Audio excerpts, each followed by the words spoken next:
Bride goes into labor. At altar. What the priest does. Next. Shocks the whole church. It was a warm Sunday morning in late spring. The little white church at the edge of town stood quiet under a cloudless sky. Birds chirped in the nearby oaks, and guests filed in, dressed in their best. Laughter echoed softly, but beneath it all, the air felt unusually still, like something was holding its breath. Ava stood in the bridal suite, her hands clasped tightly around a bouquet of lilies. Her dress fit perfectly, but her stomach churned in ways she couldn't explain. She smiled at her reflection, adjusting a loose curl, then paused. A strange tightness pulsed low in her back. She shifted her weight and tried to ignore it. Downstairs, Michael greeted guests with the kind of steady charm he was known for. Tall, kind-eyed, always patient. He'd waited for this day longer than most men might. They had met in college, stayed together through everything. Even through the heartbreak 6 months ago, when doctors told Eva her chances of becoming a mother were almost zero. She never told anyone how much that news broke her. Not even Michael knew the nights she cried alone, staring at her reflection, imagining a child that might never exist. In the corner office of the church, Father Nathan sat alone, his fingers moving slowly over a worn wooden cross. His eyes were distant, his brow furrowed. He had not told anyone about the dream that had woken him the night before. In it, he stood in this very church, facing a woman in a wedding dress who was sobbing uncontrollably. Then came the cry of a baby, sharp, real, unmistakable. He had woken in a sweat, sat upright in bed, and whispered a prayer he didn't fully understand. Now, as the music began and guests rose to their feet, Ava took a deep breath and stepped out into the aisle. The smile returned to her face, but her fingers dug into the stems of her bouquet. Her chest felt tight, her lower back worse. With every step forward, something inside her shifted. A dull ache that didn't quite feel normal. She kept walking, eyes locked on Michael. The pain didn't stop, and neither did the feeling that this day was about to take a turn no one could have prepared for. The aisle felt longer than it should have. Each step Eva took sent another ripple of pressure through her hips and lower back. She held onto the bouquet like a lifeline, forcing her lips into a smile as the pews blurred by. Guests beamed at her, unaware that her heart was pounding for reasons that had nothing to do with love. Michael's eyes lit up the moment he saw her. His smile reached all the way into his eyes, that steady warmth she'd always counted on. Eva reached him with trembling hands. As he took hers, he leaned in and whispered, "Are you okay?" She nodded. It was a lie. Father Nathan stood before them, Bible open, voice steady. The light from the stained glass windows spilled across the floor, bathing them in color. He began to speak, but his eyes kept drifting to Eva. There was a flicker of something in his expression. Concern? Confusion? He looked at her longer than necessary, then glanced at her hands. They were clenched white. Eva swayed. A small gasp escaped from the front row. Michael steadied her, gripping her hand tighter. Her skin was clammy. Sweat formed along her brow. The ache sharpened suddenly, deep and urgent. Eva's knees buckled, and she let out a short cry, clutching her stomach. The bouquet dropped to the floor. Gasps spread through the church as guests rose from their seats. The maid of honor rushed forward. Eva's breath came in sharp bursts. She looked at Michael, eyes wide with fear. She whispered the words she could barely believe herself. "I think I'm having contractions." Silence fell, heavy and stunned. Michael froze, blinking fast, as if trying to make sense of a sentence that couldn't be real. His mouth opened, then closed. Around them, people began to move, chairs scraping, voices rising. She had never even looked pregnant. And yet, here she was, gripping her stomach, tears in her eyes, feeling something real, something undeniable.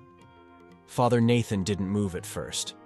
He watched her carefully, his face unreadable. Then, slowly, he stepped forward, calm, collected. His voice cut through the noise. "Everyone, Clear the aisle, now. And for the first time in years, the dream he'd had finally made sense. Michael dropped to his knees beside Eva, holding her upright as she tried to breathe through the pain. Her veil had slipped, and her curls clung to her face, damp with sweat. She looked up at him, confused, panicked. "This wasn't supposed to happen," she whispered. She had been told it couldn't. Around them, the church turned chaotic. Guests shouted for help, someone fumbled for a phone, and an older woman cried out that someone should call 911. The organist stood frozen, his hands limp at his sides. But Father Nathan didn't hesitate. He stepped down from the altar, knelt beside Eva, and placed a hand on her wrist. He looked her in the eyes, calm as still water. "How far apart is the pain?" She answered in gasps. "Less than 2 minutes." She could hardly speak through them now. The priest's voice rose, not in panic, but with authority. "Towels," he said to the maid of honor. "Now, and water, cloths, anything clean." Voices fell silent. People listened. Eva's world narrowed to heat, pain, and Michael's hand in hers. She cried out again, a deep cry that came from somewhere primal. Michael whispered, "Everything's going to be okay," though his own hands were shaking. Father Nathan folded his sleeves and slipped off his robe. His hands moved like they remembered something. He positioned himself near her, gently but firmly. Michael stared. How does he know what to do? Eva's mind raced through pieces of memory. Doctor visits, ultrasounds with empty screens, and a sentence she had repeated to herself until it became truth. "You'll never have children." And yet, here she was. And so was this man, kneeling beside her like it was exactly where he belonged. Between contractions, Eva looked up at him and asked, "How did you know?" Father Nathan hesitated for the first time. He looked down, then back at her with something close to awe. "Last night, I dreamed you were in pain, wearing this dress. Then, I heard a child cry." The words hovered in the air, heavier than anything else spoken that day. Eva lay stretched out on the wooden floor just beneath the altar, her once white gown now rumpled and damp with sweat. Her breaths came fast and shallow. She gripped Michael's hand like it was the only thing anchoring her to the world. He knelt beside her, whispering soft, broken words, but she could barely hear them. Outside, thunder rolled low in the distance. The sky had darkened, though no one had noticed when it happened. Inside the church, every breath felt held. Guests had cleared the pews nearest the front. Some stood in the aisles praying. Others stared in silence, as if witnessing something sacred they didn't yet understand. Father Nathan remained by Eva's side, moving with quiet focus. His hands didn't shake. He dabbed her forehead, listened to her breathing, and spoke gently between her cries. He had no medical equipment, no gloves, just his steady voice and the kind of calm that only comes from knowing you're exactly where you're supposed to be. Eva winced through another contraction. She turned her face toward him and asked again, barely a whisper, "How did you know?" He paused, looking her directly in the eyes. His voice was low. "The dream last night. I saw you wearing that dress lying right here. You were crying. Then I heard a baby's cry. Not fear, not pain, just life." A tear rolled down Eva's cheek. Her body trembled. She had lived for years believing her body couldn't carry life. And now, in front of 100 witnesses, in a church filled with lilies and love, something inside her refused to let go. Michael wiped her face and kissed her forehead, whispering, "You're doing great. I love you. I've always believed in you." Another contraction surged through her. She bore down, every muscle pulling tight. Then again. The room fell so quiet they could hear the rain beginning to tap against the stained glass windows. Then, like a bell in a storm, a sharp, tiny cry broke through the silence. A baby's cry. The crowd gasped. Michael choked back a sob, and Eva, through tears, reached out for the child she never thought she'd meet. A daughter, alive, perfect, real. Eva cradled the tiny baby against her chest, her breath still ragged, her heart beating with something between shock and wonder. The church, once buzzing with confusion, now held only stillness and the quiet rustle of life settling into a new shape.